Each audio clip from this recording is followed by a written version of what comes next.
सर्वोत्कृष्ट छवि। उत्कृष्ट छवि। और इस अध्याय से हमें ये सीखना है कि भक्ति में होने के बावजूद भी ये चरित्र को अपनाना चाहिए, जैसे जड़ भरत का चरित्र। जो भक्ति के हाईएस्ट लेवल तक पहुंच गए थे, फिर भी उनका पतन हुआ और फिर हिरण बन गए। उनके आध्यात्मिक अभ्यास के कारण उस हिरण के शरीर में भी उनको अपने पिछले जीवन का याद रहा, इसलिए वो सिर्फ सत्संग के अलावा और कुछ नहीं करते थे। फिर उसी गंडकी नदी में अपना देह त्याग कर फिर किस तरह से वापस दोबारा मनुष्य शरीर प्राप्त किए किसी ब्राह्मण के घर में, और अपने भक्ति को इस तरह से दृढ़तापूर्वक किए। अभी नो डिस्ट्रैक्शंस इस जन्म में, एक बार अनुभव किया बहुत हो गया, अब कुछ नहीं, नो डिस्ट्रैक्शन। ये चरित्र में हम मतलब इस जड़ के इस चरित्र से हमें सीखना है। मेरे पीछे दोहराएंगे, पहला और दूसरा श्लोक एकत्रित किया गया है यहाँ पे और बहुत बड़ा श्लोक है, तो हम बार बार रिपीट नहीं करेंगे क्योंकि हमें चर्चा के लिए समय नहीं मिलेगा। बोलिए। अतः कश्चित् द्विजवरस्य अंगिरा प्रवरस्य क्षमा दमः तपः। अथ कश्चित् द्विजवर्गस्य अंगिरा अतः कस्यचित् द्विजवरस्यांगिरा अतः कश्चित् द्विजवरस्य अंगिरा अतः कस्यचित् द्विजवरस्यांगिरा प्रवरस्य शमदमः तपः प्रवरस्य शमदमः तपः। स्वाध्याय अध्ययन त्याग संतोष तितिक्षा स्वाध्याय अध्ययन त्याग संतोष तितिक्षा स्वाध्याय अध्ययन त्याग संतोष तितिक्षा स्वाध्याय अध्ययन त्याग संतोष तितिक्षा। प्रश्रय विद्या अनुसूय आत्मज्ञान आनंद प्रश्रय विद्यानसूयात्मज्ञानानंद प्रश्रय विद्या अनुसय आत्मज्ञान आनंद प्रश्रय विद्यानसूय आत्मज्ञानानंद। युक्तस्य आत्मसदृश श्रुतशील आचर युक्तस्य आत्मसदृश श्रुतशील आचर युक्तस्य आत्मसदृश श्रुतशील आचर युक्तस्य आत्मसदृश श्रुतशीलाचर। रूप औदार्य गुणः नव स उदारय अंगजः रूप औदार्य गुण नव सौदर्याङ्गज। रूप औदार्य गुणः नव स उदार्यः अंगजः। थोड़े डिफिकल्ट है, फिर भी हम प्रयास करेंगे। बभूवुर्मैथुनं च यवियस्यां भार्यायां बभूवुर्मैथुनं मिथुनम मिथुनम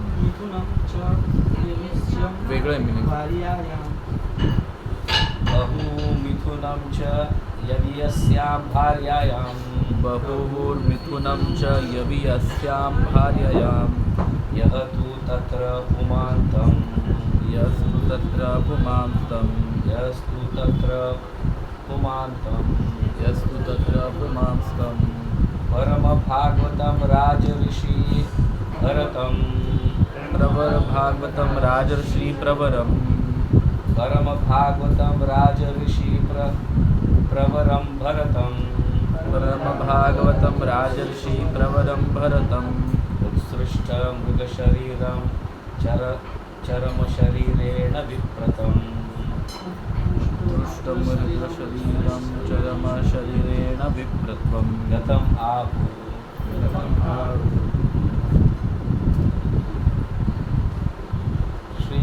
शुक उवाच। शुकदेव गोस्वामी ने आगे कहा, अतः तत्पश्चात कस्यचित् किसी द्विजवरस्य ब्राह्मण के अंगिरा प्रवरस्य अंगिरा गोत्र के शम मन का नियंत्रण, दम इंद्रियों का नियंत्रण, दमन, तपः तपस्या, स्वाध्याय वैदिक साहित्य का पठन, अध्ययन त्याग संतोष दीक्षा सहिष्णुता, प्रश्रय विनय विद्या ज्ञान अनुसूय ईर्ष्या रहित आत्मज्ञान आनंद आत्म साक्षात्कार में प्रसन्न युक्तस्य गुण संपन्न आत्मसदृश तथा अपने ही समान श्रुत विद्या में शील चरित्र में आचरण में रूप सुंदरता में औदार्य उदारता में गुण समस्त गुणों वाले नवस उदरिया एक ही गर्भ से उत्पन्न नौ भ्राता नौ सहोदर अंगजा पुत्र बहुहु उत्पन्न हुए मिथुनम जुड़वा भाई तथा बहन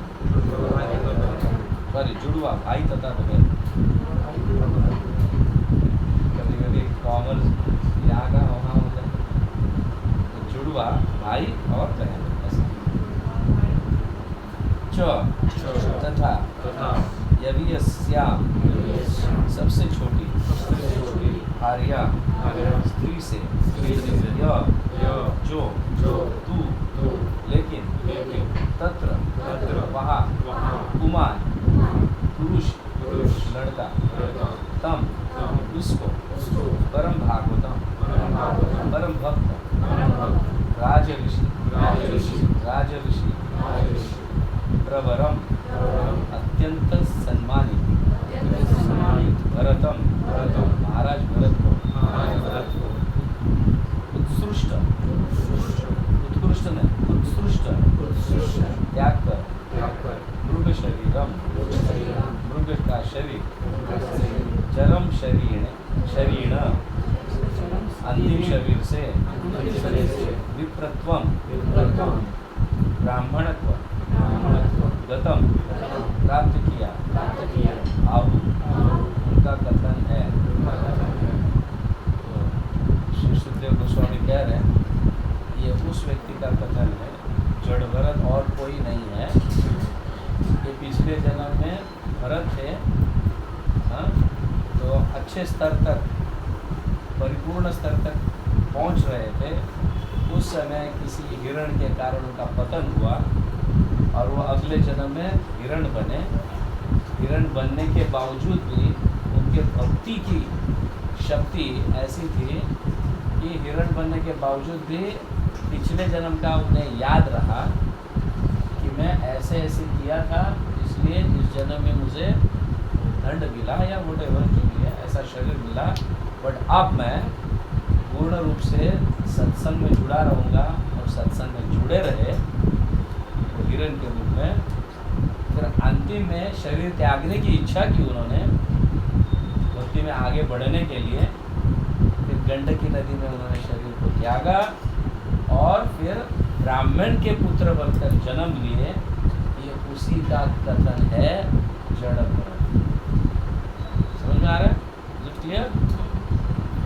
तो यहाँ सुखदेव गोस्वामी कह रहे हैं अभी आगे, हे राजन, मृग शरीर त्याग कर भरत महाराज ने एक विशुद्ध ब्राह्मण के कुल में जन्म लिया। तो वो ब्राह्मण कैसे थे, उनके गुणों का वर्णन यहाँ पे किया जा रहा है। वो ब्राह्मण कैसे है? अंगिरा गोत्र से है, मतलब अंगिरा के वंशज है, संबंधित तथा ब्राह्मण के समस्त गुणों से संपन्न थे। ब्राह्मण के जितने भी गुण हैं सभी गुणों में ये ब्राह्मण संपन्न थे। आजकल के ब्राह्मण जैसे नहीं थे। आजकल के अपने आप को ब्राह्मण तो बोलते हैं लेकिन ब्राह्मण के एक गुण भी नहीं रहते।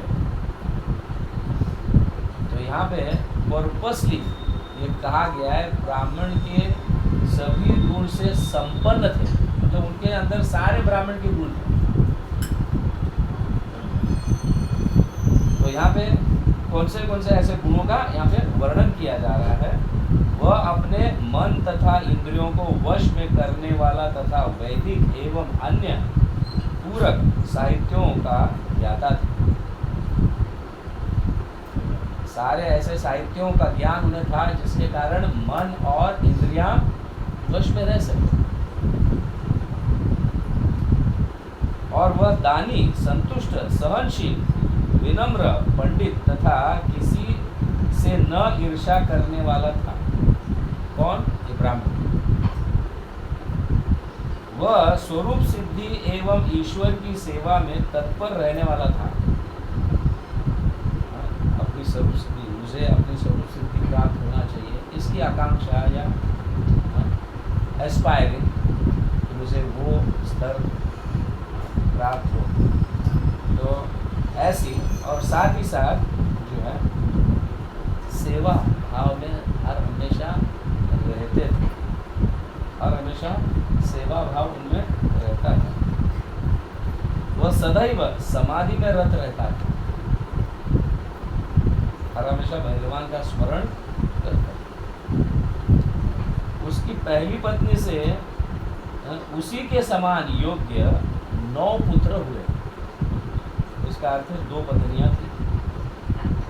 पहली पत्नी से 9 पुत्र, उन्हीं के समान, जैसे पिता वैसे ही पुत्र। तो ऐसे 9 पुत्र हुए। तो एक भी पुत्र का बिगाड़ नहीं हुआ है यहाँ पे, कहने का तात्पर्य 9 पुत्र सभी के सभी वैसे ही, जैसे पिता, लाइक फादर लाइक सन।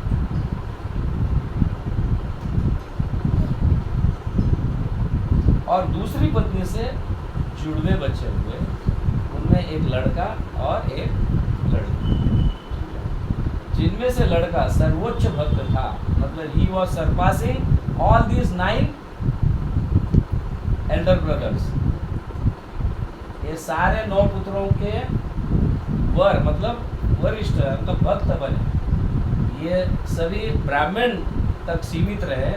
सारे गुण, तप, क्षम, धन, सभी ब्राह्मण के सारे गुण इनमें है, ये 9 पुत्रों में। बट एक जो पुत्र दूसरे पत्नी से जो हुआ था, एक पुत्र वो महान वैष्णव भक्त बने, भगवान थे। वो समझ में आ रहा है? तो ब्राह्मण से भी ज़्यादा किसको वेटेज दिया जा रहा है? वैष्णव को दिया जा रहा है। सर्वोच्च भक्त राज ऋषियों में अग्रणी भरत महाराज के नाम से विख्यात हुआ। तो यह कथन है उसके मृग शरीर को त्याग कर पुनः जन्म लेने की। तो ये वही पुत्र है जो तो इस जन्म में अभी एक उच्च कोटि के भक्त बने। हरे कृष्णा। तो अनुवाद और तात्पर्य श्रील प्रभुपाद द्वारा, श्रील प्रभुपाद की तात्पर्य पढ़ेंगे। भरत महाराज महान भक्त थे, किंतु उन्हें एक जन्म से सफलता नहीं प्राप्त हुई। एक जन्म में वो सफलता प्राप्त नहीं किया, तो उन्हें शायद 2-3 जन्म लेना पड़ा। पता नहीं हमको कितने जन्म लेने पड़ेंगे, क्योंकि हम उच्च कोटि के ऐसे भाव के स्तर पर तो कभी जाने का प्रयास भी नहीं करते हैं। भरत महाराज तो भाव के स्तर पर जाकर ये हुआ था, हम तो भाव के स्तर पर जाने का प्रयास भी नहीं करते हैं प्रयास। चलो गुरु से दीक्षा तो प्राप्त हुई है, हरे कृष्ण कृष्ण कृष्ण हरे हरे 16 माला तो जप कर रहा हूँ, 4 नियमों का पालन भी कर रहा हूँ, भोग भी लगा रहा हूँ और प्रसाद ही खा रहा हूँ और कुछ नहीं खा रहा हूँ, इतना काफ़ी है। कि नहीं? ये हमारा हमारा ये विचार है, हमारा आत्मा अंतरात्मा प्रभु। हाँ? ये हमारा नित्य कर्म बन चुका है, क्योंकि ऐसे भी बोझ है, गुरु से दीक्षा लिया तो करना ही पड़ेगा। ऐसे भक्ति रसामृत सिंधु में कहा गया है, वैदिक भक्ति, भाव भक्ति, प्रेम भक्ति जो है, जिसके ऊपर एक ऐसा लगता है कि मुझे गुरु से दीक्षा प्राप्त हुई है और उसके कारण मेरे को इतना माला जप करना है, 4 नियमों का पालन करना है और भक्ति करनी है, ये इस जब तक ये विचार है तब तक ये वैदिक भक्ति है। भाव भक्ति और प्रेम भक्ति के स्तर पर वही पहुंच सकता है जो बहुत पहले से ही उसको भक्ति में लगाव है, किसी के कहने पर से भक्ति नहीं कर रहा है, पहले से ही उसको भक्ति में लगाव है, वो उस स्तर तक पहुंच सकता है। तो हम बीच में भक्ति शुरू किए हैं, वो भी किसी के कहने पर, अपने आप से नहीं शुरू हुआ है कि नहीं? अपने आप से शुरू ये हुआ है कि हम मंदिर गए थे कुछ मांगने के लिए भगवान से, भगवान मेरा ये ठीक कर दो, भगवान मेरा वो ठीक कर दो, भगवान मेरा ये ठीक कर दो। तब जाके किसी भक्त ने पकड़ लिया हमको और हमको इस भक्ति में लाए, और उसके प्रति कृतज्ञता व्यक्त तो करते ही नहीं हम, इसलिए वो वैदिक भक्ति नहीं आता है। एक बोझ की तरह से कर रहे हैं, एक बोझ करना है, भी दीक्षा लिया है, शिक्षा गुरु का भी आदेश है, दीक्षा गुरु का भी आदेश है, हमारे आचार्यों का आदेश है, करना है भाई, ये वैदिक भक्ति। जिसकी मन से इच्छा होती है पहले से ही, भगवान या ऐसा व्यक्ति जो पहले बहुत अच्छे स्तर पर पहुंचा हुआ है और किसी कारणवश उसे वापस जन्म लेना पड़ रहा है और पैदाइश से भगवान के प्रति लगाव उसका उत्पन्न हुआ है, किसी के कहने से नहीं, तो भाव स्तर।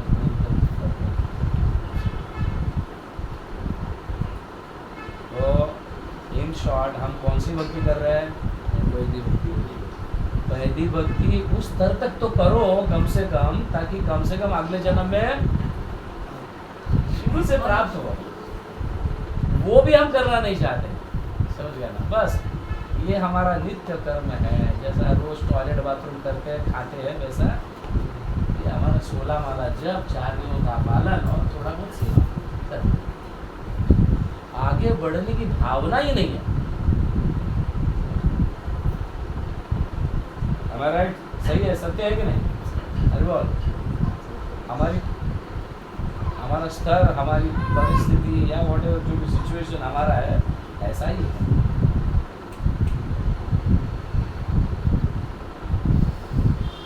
भगवत गीता में कहा गया है कि जो भक्त एक जन्म में भक्ति कार्य पूरे नहीं कर पाता, उसे किसी योग्य ब्राह्मण कुल में या संपन्न क्षत्रिय अथवा वैश्य कुल में जन्म लेने का सुअवसर प्रदान किया जाता है। ये तो हम सब जानते हैं। भक्ति कभी नष्ट नहीं होता है ना? भक्ति नष्ट नहीं होता है, कंटिन्यू रहता है जब तक हम परिपक्व स्तर तक नहीं पहुंचेंगे या परफेक्शन नहीं प्राप्त, तब तक तो हम जन्म लेते रहेंगे, भक्ति नष्ट नहीं होता।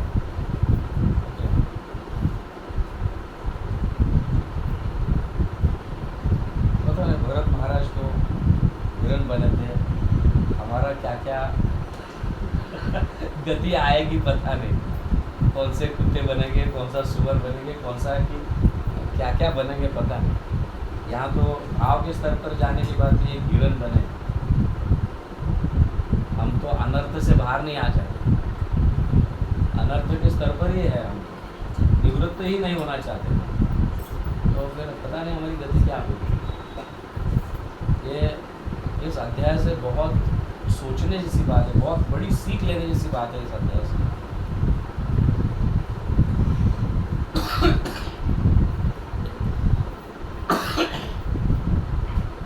सूचीनाम श्रीमताम ये है भगवद गीता का यह अध्याय है। भरत महाराज अपने प्रथम जन्म में क्षत्रिय कुल में महाराज ऋषभ के ज्येष्ठ पुत्र थे, किंतु अपने आध्यात्मिक कार्यों की अपेक्षा करने तथा तुच्छ हिरण में अत्यधिक आसक्ति के कारण उन्हें मृग के पुत्र रूप में जन्म लेना पड़ा, किंतु भक्त होने की प्रबल स्थिति के कारण उन्हें पूर्व जन्म की स्मृति बनी रही। पश्चाताप के कारण वे एकांत जंगल में रहे। ये भी एक बहुत बड़ी बात है, पश्चाताप तो होना ही चाहिए। हमारे में जो अनर्थाज है, पश्चाताप नहीं होंगे तो फिर हम गलती में आगे भी नहीं बढ़ेंगे, वही मिस्टेक्स दोबारा बार बार करते रहेंगे। तो उसको पश्चाताप अगर नहीं हो रहा है तो फिर आगे में कुछ तो भी एक फोर्स चाहिए हमें आगे बढ़ाने के लिए, या किसी का दबाव या कुछ ऐसा। तो एक पश्चाताप की जो है, मैंने ऐसी गलती की है, पश्चाताप। यहाँ पे हिरण के रूप में भी वो पश्चाताप कर रहे हैं, इसीलिए सारे अपने परिवार को छोड़ के गंडकी नदी के पास वहाँ पे जाते हैं आश्रम में, और वहाँ पे सिर्फ सुनना और कुछ नहीं, सिर्फ श्रवण कंटिन्यूअस श्रवण। फिर तब उन्होंने एक उत्तम ब्राह्मण कुल में जन्म धारण करने का सुअवसर प्राप्त हुआ और ब्राह्मण तो बने, ब्राह्मण के पुत्र बने। पहले पत्नी से, उस ब्राह्मण से पहले पत्नी से कितने 9 पुत्र जन्म लिए, सभी उनके जैसा ही क्षम दम तप दान बीन सब सारे ब्राह्मण के गुण जो है उन 9 पुत्रों में भी थे। बट दूसरे पत्नी से जो बच्चे उत्पन्न हुए उनमें से एक पुत्र जो जड़ भरत बने, नाम भी भरत ही रखा गया।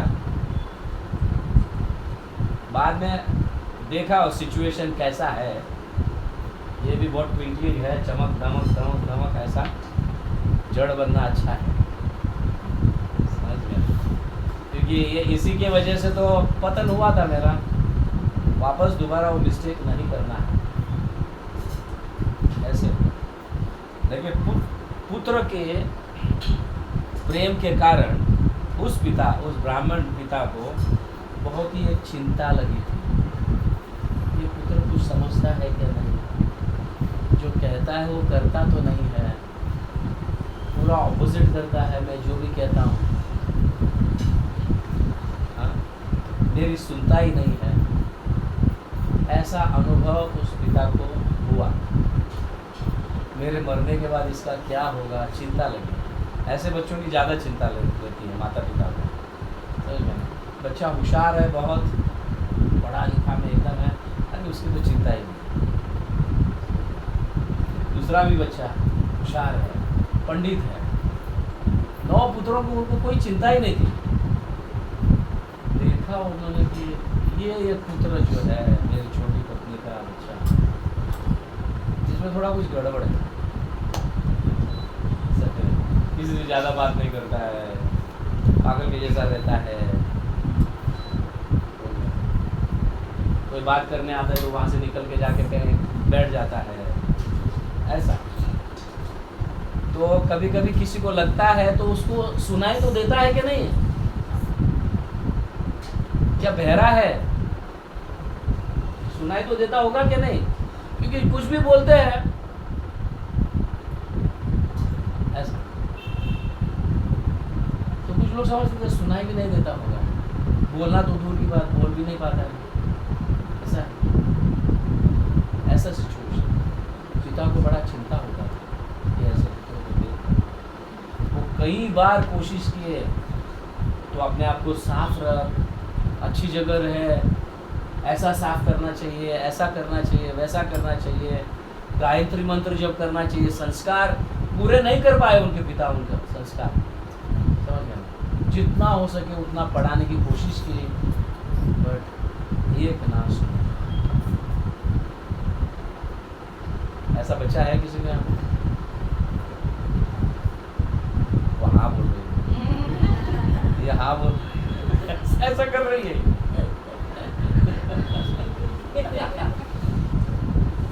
मैं उसी का नाम लेने वाला था। उसी का।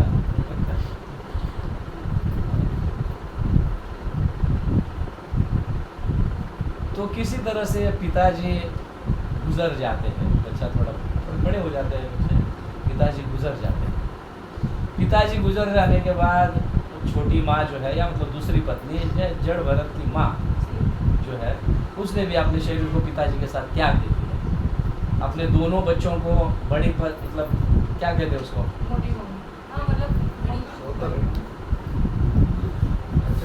नहीं स्टेप मदर, वो बच्चों को हुआ, पत्नी को क्या होगी, बड़ी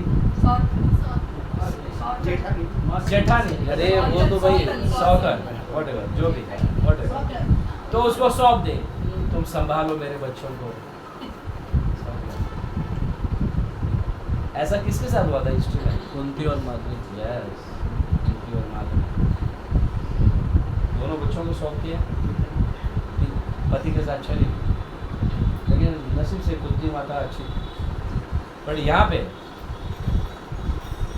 बड़ी पत्नी या बड़ी माँ और ये बच्चे 9 बच्चे जो है एकदम अगेंस्ट उनके, इसको तो समझ में नहीं आता है। चल तू ये कर, चल तू वो कर, क्योंकि पढ़ा लिखा नहीं है, जो विनम्र है उसी के पीछे ज़्यादा लग जाते हैं लोग, उसी को छेड़खानी करना, उसी को ये करना, उसी को ये करना, अपना सारा गुस्सा उसके ऊपर निकालना, कहीं से लेके आना गुस्सा और उनके ऊपर निकालना, और बचा हुआ कुछ खाना देना, कल का बासी, परसों का बासी, ऐसा खाना देना, ऐसी परिस्थिति। और वहीं से सब जड़ बुलाना शुरू कर दिया, और उससे नाम हुआ। किसी को पता नहीं चला कि ये कितने ज्ञानी, कितने महान भक्त है, किसी को पता नहीं चला। हम तो माला जब करते तो कॉलर टाइट करते, 16 माला आज प्रभु जी मैंने 16 माला किया, आज से मैंने शुरू किया, प्रभु जी आज मेरा दीक्षा दिया, कृपा करके मुझे आशीर्वाद दे दो। आशीर्वाद भी ऐसे मांगते हैं जैसे बहुत अधिकार है। तो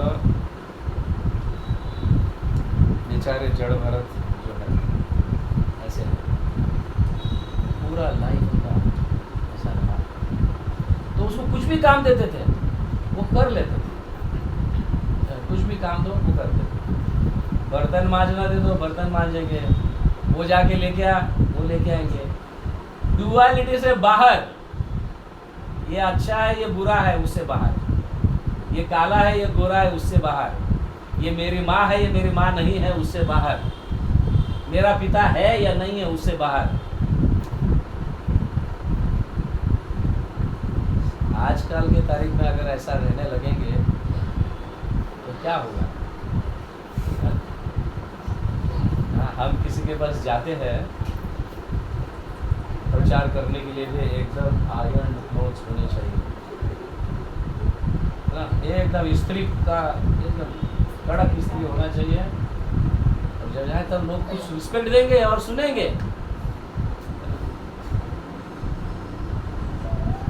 हम अपने उद्धार से ज़्यादा दूसरों के उद्धार पर ज़्यादा ध्यान हमारा रहता है, यानी उसमें बहुत स्वार्थ रहता है, नो डाउट। मैंने प्रचार किया इतने लोगों को, मैंने ये किया वो किया, अपना तो उद्धार तो कर ही नहीं रहे, इसी में लगे हुए, क्योंकि प्रचार करने से प्रतिष्ठा प्राप्त होता है। लोग Hare Krishna Prabhu he is my counsellor, Hare Krishna Prabhu he is my mentor, Hare Krishna Prabhu he is my shiksha गुरु।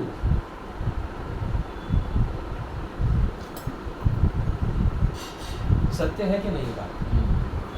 हम देख रहे हैं कि नहीं? देख रहे हैं कि नहीं?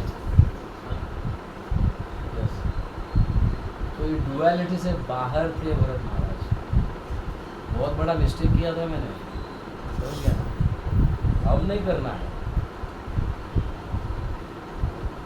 और वो कुछ बहुत अपराधजनक भी नहीं था, it is not an offence, समझ गया, एक कंपैशन था, बट इतना इनोसेंट भी जो है इतना बड़ा भयानक बना कि उनको जानवर का शरीर लेना पड़ा। भक्ति के बल के कारण उन्हें वो स्मृति रही, हिरण के रूप में भी, हिरण या हिरण के शरीर में भी। बट वहाँ से उनकी जो शुरू हुई वापस निष्ठा, समझ गए ना? तो जबरदस्ती एक मनुष्यों में भी नहीं रहेगी, ऐसे हिरण के रूप में उन्होंने प्रदर्शन किया। और यहाँ तक इस स्तर तक पहुँच गए कि अब मुझे ये शरीर को त्यागना है। हम तो त्याग भी नहीं हो, मैं तो भक्ति में हूँ, शरीर को त्यागूंगा तो भगवान की सेवा कैसे करूँगा? ऐसी परिस्थिति, ये स्वाभाविक हमारी ऐसी ही परिस्थिति है। आप उस स्तर तक नहीं पहुँच गए तो उसने शरीर को त्याग दिया हिरण, और फिर वापस जन्म लिए। भगवान की योजना, ब्राह्मण के कुल में जन्म लिए, क्योंकि भक्ति एक हाई लेवल तक पहुंच गई थी, इसलिए ब्राह्मण के कुल में जन्म लिए। भक्ति अगर 50% से भी कम होता तो एक एरिस्टोक्रेट फैमिली में जन्म लेते हो, समझ गए? भक्ति एक ऐसे स्तर पर पहुंच गई थी, एरिस्टोक्रेट फैमिली में जन्म लेंगे तो शायद नहीं हो पाएगा भक्ति। वापस कुछ आप भक्ति में इसको यूज़ करना है, ये धन को भक्ति में, सेवा में यूज़ करो ना, क्या दिक्कत है? ऐसी हमारी सोच है ना? मेरा धन, प्रभुपाद भी ऐसे ही सोचे थे कि मैं अच्छा बड़ा बिजनेसमैन बनूंगा, हाँ, तो ये धन मैं मेरे गुरु महाराज की सेवा में, प्रचार में लगाऊंगा। बट भगवान की योजना कुछ अलग थी, समझ गए ना? पूरा भगवान ने छीन लिया, वापस ABCD से शुरू, खाली हाथ उन्होंने प्रचार करना शुरू किया। और कितने तकलीफें नहीं आई होगी घर को छोड़ने के बाद, कहाँ खाना, कहाँ पे रहना, कौन हमारी बात मानेंगे, कौन नहीं, यहाँ से शुरू की। उन्होंने तो देश को ही छोड़ दिया, और भी ज़्यादा बड़ा तपस्या। यहाँ तो कुछ लोग दान मांगेंगे तो दे तो देंगे भाई, ले ले, वहाँ कौन देंगे? वहाँ पे तो पता ही नहीं, कुछ प्रथा ही नहीं होगा दान का क्या है। ऐसी परिस्थिति में प्रचार किए और 10 साल में इतनी बड़ी संस्था स्थापित की।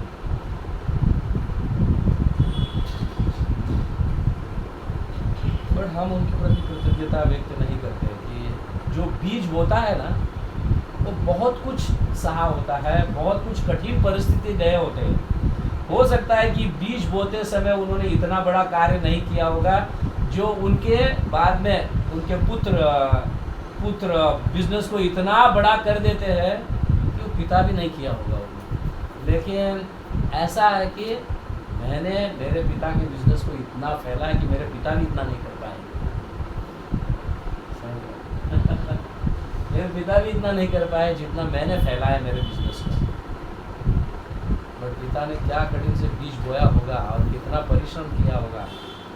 हम थोड़ा फल खा रहे हैं उसका। अभी फैसिलिटीज़ बहुत मिल रहे हैं तो प्रचार कर पा रहे हैं। फैसिलिटीज़ ही नहीं होते तो प्रचार ही नहीं कर पाते। प्रभुपाद की अगर स्थिति हमारी होती है तो हम कहीं के नहीं रहते, और वो प्रभुपाद ही कर सकते। आज देखो कहीं नई जगह जाके प्रचार करना है तो फैसिलिटीज़ देंगे तो मंदिर फैसिलिटीज़ देगा तब जाके वो व्यक्ति गांव में जाके प्रचार करेगा। फैसिलिटी नहीं तो कहाँ से प्रचार करेगा? ऐसे बोलते हैं लोग कहीं पे। हम देखते पदयात्रा के समय भी अच्छा प्रसाद इसीलिए खिलाते हैं। समझ गया। अच्छा प्रसाद नहीं खिलाएंगे तो कोई पदयात्रा में आएगा भी नहीं। उनकी स्तुति नहीं करेंगे तो पदयात्रा में भी नहीं आएंगे, है कि नहीं? उनकी अगर स्तुति नहीं करेंगे, वाह वाह इतना मस्त बुक डिस्ट्रीब्यूशन किया, वाह बढ़िया कीर्तन किया, अंतरात्मा प्रभु और बाल स्वरूप प्रभु, वेरी नाइस, नहीं करेंगे तो आएंगे ही नहीं। सत्य है कि नहीं? मैं आपकी बात नहीं कर रहा, अपनी भी कह रहा हूँ। अपनी सबकी परिस्थिति ऐसी है। बट एक बहुत जरूरी है कि हमें आगे बढ़ने की भावना होनी चाहिए। समझ गए? आगे बढ़ने की भावना होनी चाहिए, वो बहुत इंपॉर्टेंट है। वो लालच होना चाहिए, आगे बढ़ने की लालच। नहीं तो फिर हर जन्म में ऐसे ही करते रहेंगे फिर। पर वही एक border line, 16 rounds chanting, 4 regulatory principles and some services, वो भी कहने के बाद करो, थोड़ा ज़रूरी है, गुरु महाराज का आदेश है, प्रभुपाद का आदेश है, थोड़ा करो, वो भी नहीं कर पाते लोग। आगे भक्ति में तभी बढ़ेंगे जब स्व इच्छा से कुछ करने की भावना रखते हैं। कहने की बात भी नहीं, स्व इच्छा से वो व्यक्ति भाव के स्तर पर, प्रेम के स्तर पर पहुंच सकता है। करने के बाद, कहने के बाद करना, मतलब he is on the stage of वैदिक भक्ति। नियमों का पालन, ये करो वो करो, समझ गया? जिसके अंदर करने की भावना होती है ना, भक्ति में आगे बढ़ने की भावना, उसको कोई नियम लागू नहीं होते, वो किसी भी नियम का उल्लंघन करके आगे जा सकता है। भक्ति में जिसकी आगे जाने की भावना है, वो हो सकता है ब्रह्म मुहूर्त के पहले ही उठकर जप करता होगा, नियमों का उल्लंघन किया। हमारा कैसा है नियम, हम 4 बजे उठेंगे, 4:30 बजे मंगल आरती, फिर सब माला जप। कुछ कुछ भक्त तो ऐसे हैं कि पहले उठ जाते और माला कर लेते हैं, क्योंकि वापस माला नहीं होगा, इनके साथ व्यवहार, उनके साथ व्यवहार, आने वाले भक्त उनके प्रॉब्लम, ये प्रॉब्लम, वो प्रॉब्लम, पहले कर लेते।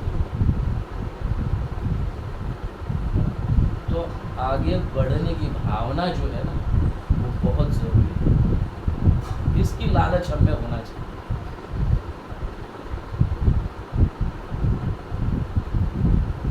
गुरु महाराज हमारी योग्यता के अनुसार हमें आदेश देते हैं, 16 माला जप करो, 4 नियमों का पालन करो, मंदिर में सेवा करो।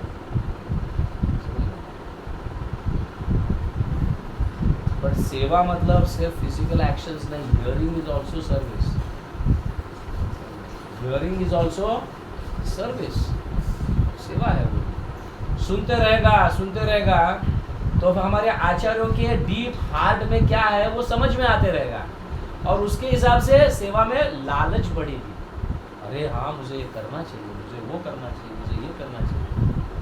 वो व्यक्ति भक्ति में आगे बढ़ता है। क्लियर हो रहा है? अंडरस्टैंडिंग?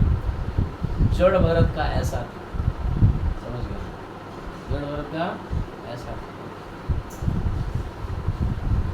तो जितना भी भौतिक चीजें है ना, वो डम एंड डेफ, मुका और भैरव के जैसा रहते थे, और एकदम बुद्धू के जैसा। कोई भी कुछ कहता है एकदम बुद्धू के जैसा, इसलिए उसको ताच्छार करते थे। गया है काम से, ये कुछ काम का व्यक्ति है, ये कुछ काम का व्यक्ति है, लेकिन इंटरनली उनकी भक्ति इतना दृढ़ था, बाहर से वो ऐसे ही दिखते थे, पागल के जैसे। इंटरनली बहुत जबरदस्त भक्ति था। और आगे चलकर किसी राजा को उपदेश दिए, बोले से 2 चैप्टर भी आ जाएंगे, समझ गया? उसने अपना नौकर बना दिया था, समझ गया? ऐसे लोग, nobody recognized him, nobody, कोई भी उन्हें रिकॉग्नाइज नहीं किया। इतने ज्ञानी है, इतने ऊंचे लोग नहीं, ऐसे रहते थे ही ऐसे, क्योंकि जैसे ही कुछ पता चला ज्ञानी होता, लोग आ जाएंगे, फिर मैं किसी एक व्यक्ति में आसक्त हो जाऊंगा, भक्ति में आगे उसको भी बढ़ाने के निमित्त से मैं भी फंस जाऊंगा। हमारी सिचुएशन एग्जैक्टली ऐसा है, समझ गए ना? किसी को भक्ति में बढ़ाने के पीछे हम लगते हैं, अभी भक्ति में उसको आगे बढ़ना चाहिए, इतना लग जाते हैं हम अपने को भूल जाते हैं। What is that? परोपकार, व्हाट दैट श्लोक? क्या है श्लोक? जन्म सार्थक करी कर परोपकार। पहले अपना जन्म सार्थक करो, फिर परोपकार। पहले परोपकार, पहले परोपकार करोगे तो फिर हम तो फंसेंगे। थोड़ा मान सम्मान मिलता है तो फंस तो जाएंगे। हमारे ऊपर ही नहीं हुआ है, हमने अपना जीवन ही सार्थक नहीं किया है, तो फंसेंगे क्या? नहीं, नेचुरली फंसेंगे। पहले कर जन्म करी सार्थक कर परोपकार, पहले अपने जीवन को सार्थक हो, इससे बाहर तो निकलो, पूजा लाभ प्रतिष्ठा से बाहर निकलो, तब जाके कुछ कर पाओगे। जड़ भरत ऐसे ही कर रहे थे। तो उनके माँ ने धिक्कार दिया, भाई ने धिक्कार दिया, जो चाहिए वो काम, सड़ा हुआ देते थे, सड़ा हुआ, जिसको जीव जंतु लगे हुए हैं जिस अन्न को, ऐसे अन्न को खाते थे वो, ऐसे देते थे अन्न। एग्जैक्टली एक्सप्लेन है 2 दिन का बचा हुआ, 1 दिन का बचा हुआ, ऐसे, और वो खा भी लेते थे भगवान की यही योजना समझकर। आगे हमारे पर थोड़ा कुछ होता है, बट ऐसे भी तो देखो, जन्मना जायते जंतु, कर्मणा जायते जंतु, कर्मणा जायते जंतु, कर्मणैव प्रलीयते, सुख दुःखम भयम क्षेमम कर्मणैव विपद्यते। सब व्यक्ति अपने कर्म का ही भोगता है, कोई व्यक्ति निमित्त बनकर आता है, बट हम इल्यूजन में रहकर जब उस व्यक्ति को डांटते हैं या कुछ अगेंस्ट अपोज कर देते हैं, वापस कर्म बन जाते हैं। समझ गया? क्या हो जाता है? वापस कर्म में बंधन में फंस जाते हैं, क्योंकि हमें वही भाग आएगा, वही डांट आएगी जो हमारे कर्म पहले, दैट आर द रिजल्ट्स। हमें कोई डांट रहा है या कोई तिरस्कार कर रहा है या कोई अपमान कर रहा है, वो सब हमारे कर्मों का फल है। जब हम कर्मों के फल के प्रति रिएक्शन करते हैं तो वापस कर्म बंधन में फंस जाते हैं। Even devotees, what to speak of कर्मीज, वापस फंस जाते हैं।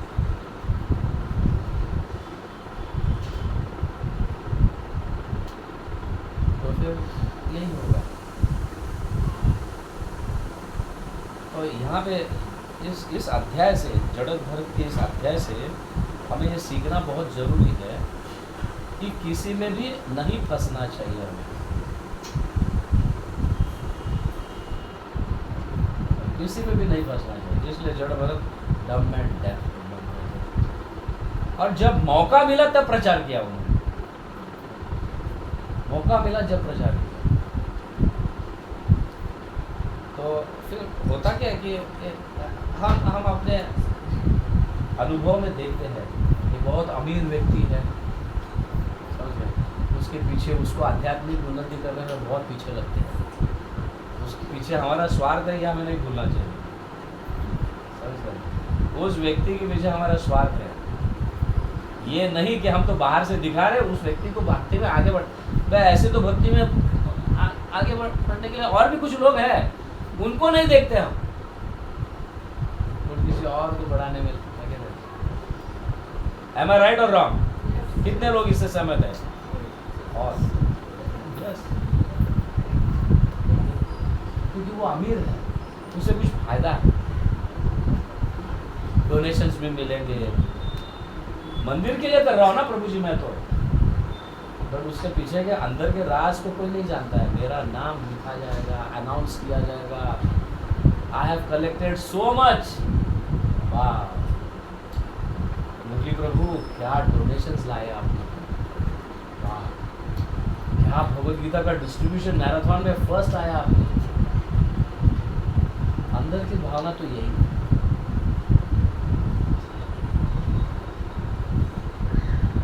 ये नहीं रहना चाहिए। ऑब्वियसली बुक डिस्ट्रीब्यूशन करना, डोनेशंस लाना भगवान की सेवा जरूर है। धन शिष्याधिर धन शिष्याधिर द्वारे या भक्ति उपपाद्यते विदुरत्वत उत्तमता हन्य तस्यश्च न अंगतम। धन लाना, शिष्यों को इकट्ठा करना भक्ति का अंग नहीं है। चैतन्य महाप्रभु ने हमें कई अंगों में से 5 अंग मुख्य दिए हैं, दिए कि नहीं? कौन से? नाम जप, भागवत श्रवण, साधु संग, अर्च विग्रह, धाम, बस 5। और प्रहलाद महाराज 9 भक्ति के अंग दिए, श्रवणम, कीर्तनम, विष्णु स्मरणम, अर्चनम, पूजनम, पाद सेवनम, साख्यम, दास्यम, आत्मनिवेदन 9। और रूप गोस्वामी 64 अंग दिए हैं। 64 अंग दिए है कि नहीं? भक्ति रसामृत सिंधु में 64 अंग दिए। हरि भक्ति विलास में हजारों अंग है भक्ति के, हजारों ने, मिलियंस ऐसे कह सकते हैं। भक्ति के अंग है, पर इन सारे अंगों में धन शिष्य आदि आर नॉट अंगस। धन इकट्ठा करके लाना और या शिष्यों को बढ़ाना, दे आर नॉट अंग ऑफ भक्ति, दे आर साइड इफेक्ट्स। वो साइड इफेक्ट है, अंग नहीं। मगर उसके अंदर जो इन्वॉल्व हो जाता है वो गुरु अगर इन्वॉल्व हो जाता है धन में और शिष्यों में इन्वॉल्व हो जाता है और उसका आनंद का अनुभव करने लगता है, तो विदुरत्वत उत्तमता हन्य, उत्तम भक्ति को वो मार डालता है। तो उत्तम भक्ति, व्हाट इज दैट उत्तम भक्ति? शुद्ध भक्ति, प्रेम भक्ति, इसको मार डालता है। उत्तमता हन्य, विदुरत्वत उत्तमता हन्य, तस्यश्च न अंगतः। इतने सारे अंगों में ये दो अंग नहीं है।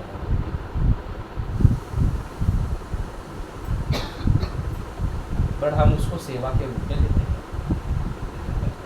लेकिन एक सेवा है, नो डाउट सर्विस है, but there are hundreds of services, but हमारा अट्रैक्शन सिर्फ उस सेवा में रहता है कि नहीं? And that is not called सेवा। सेवा, there are hundreds of services, वो भी करना चाहिए। अगर तुम्हें ये सेवा का इतना ही है, प्रभु जी वो सेवा है, सेवा का इतना है, तो देयर आर अदर 100 सर्विस, तुम्हारा लगाव उस सेवा में भी होना चाहिए, है ना? बट एक ही सेवा में है, that means it is not service. There are some inner intentions which are not exhibited externally. Clear? जड़ भरत से हमें ये सीखना, भले करो कुछ भी, बट मेरा है ही नहीं है।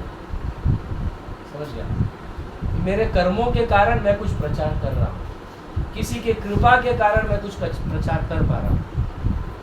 और हमेशा ऐसे सोचना, ये भक्त तो कितना कर रहा है, मैं तो कुछ नहीं कर पा रहा हूँ। ये भक्त तो कितना कर पा रहा है, कितना कर रहा है, मैं कुछ नहीं कर पा रहा।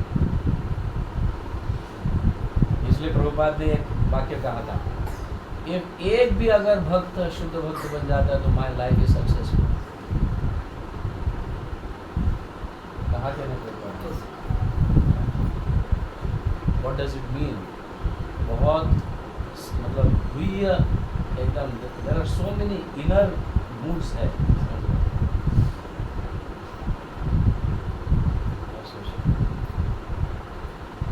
बहुत ज़रूरी है समझना।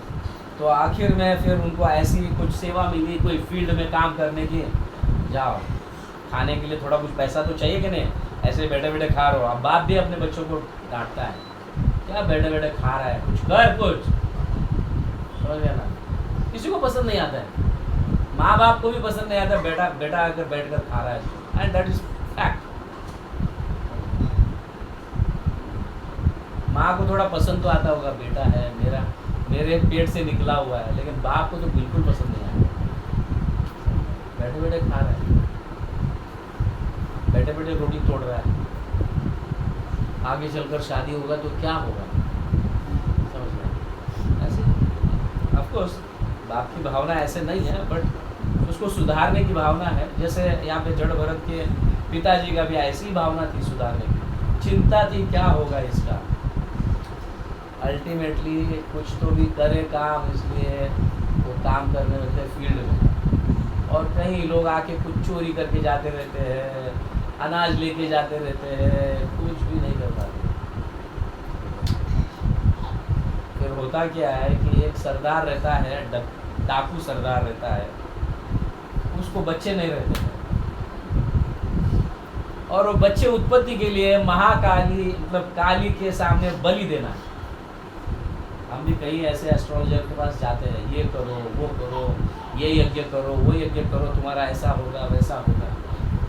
ऐसे भी उस सरदार को किसी ने कहा होगा, समझ गया ना? जो आदमी जानवर जैसा है ना, ऐसे आदमी का बलि चढ़ाओ तो तुम्हें बच्चा होगा।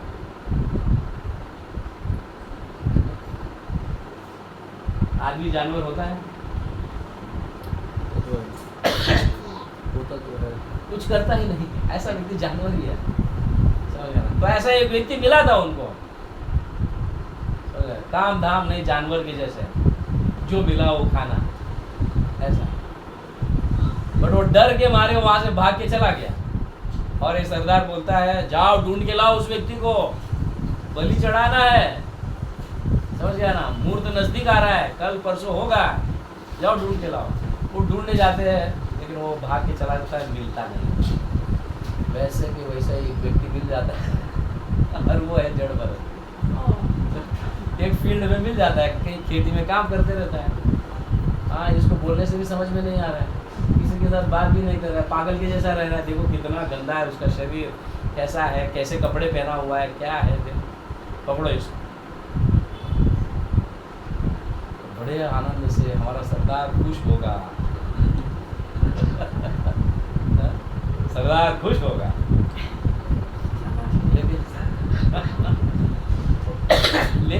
लेके जाते उसको, झुकाते थे। सरदार एकदम बड़ा तेज धार तलवार, और इनकी तो कुछ पड़ी ही नहीं है, मरना क्या जीना क्या ये भी नहीं है। वो तो मुंडी झुका है, वो झुक गया, कोई भी इफेक्ट नहीं हो रहा है उनके ऊपर। वो जानते तो कभी तो एक बार मरना ही है, और ये मेरे कुछ कर्मों का फल होगा। कौन रिएक्ट करके वापस कर्म बंधन में फंसेगा, एक दिन तो मरना ही है, रख दिया। काली माँ जानती थी ये महान भक्त है, जैसे ही मारने गए एकदम उस मूर्ति से मूर्ति फटकर स्वरूप जागृत हो गया था, हार्ड हो गया एकदम आवाज, फट गई पूरी तरह से, टूट गई एकदम, टुकड़े टुकड़े हुए मूर्ति में। और देखा तो क्या एकदम जीव लंबा किया हुआ एकदम ऐसे, हाँ 7-8 हाथ ऐसे, और एकदम शार्प धार तलवारें और पता नहीं क्या क्या लेके सब तो और उसका खून पीने लगी। उनके जो एसोसिएट्स है काली माँ के जो उत्पन्न हुए थे और भी कुछ देवी देवता, तो वो खून पी रहे थे, मजा कर रहे थे एकदम, और उनके मुंडी को लेके या उनके धड़ को लेके फुटबॉल के जैसा खेल रहे थे। उस व्यक्ति के, उस डकैत के मुंडी को लेकर वहाँ फेंकना, उसने कैच पकड़ा वहाँ फेंकना, ऐसे कभी लात से मारना, कभी ये करना, ऐसी हालत हो गई सारे डाकू लोगों का जो झड़क भड़क को मार रहे थे। कोई दिव्य व्यक्ति ही समझ सकता है इस चीज़ को, हम जैसे साधारण व्यक्ति नहीं समझ सकते। इसलिए प्रभुपाद ने कहा है कि वैष्णव को जानना बहुत कठिन है। प्रभुपाद ने भी कहा है वैष्णव को समझना बहुत कठिन है। कौन वैष्णव कब क्या भक्ति में आगे बढ़ेगा, और हमने उनके चरणों में अपराध किया, खत्म। अभी दिखने में नहीं होगा इतना, तो आगे चलकर भक्ति में आगे बढ़, तो उनके चरणों में अपराध कर रहे हो, तो आगे चलकर भक्ति में आगे बढ़ेगा, फिर रिएक्शन तो लगेंगे, वैष्णव अपराध।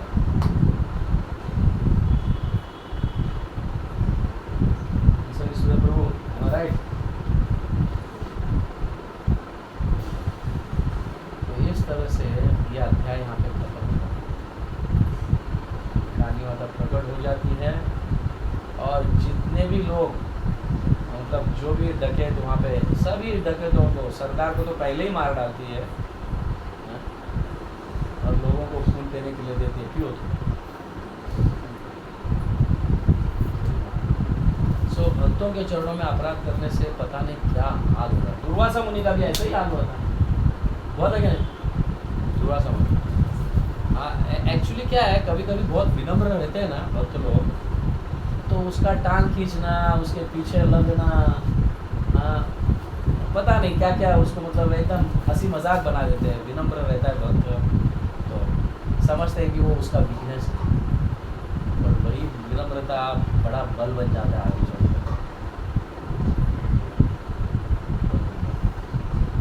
और ऐसे विनम्र भक्त का हर हमेशा भगवान रक्षा करते हैं, ऐसे भक्त। तो इस तरह से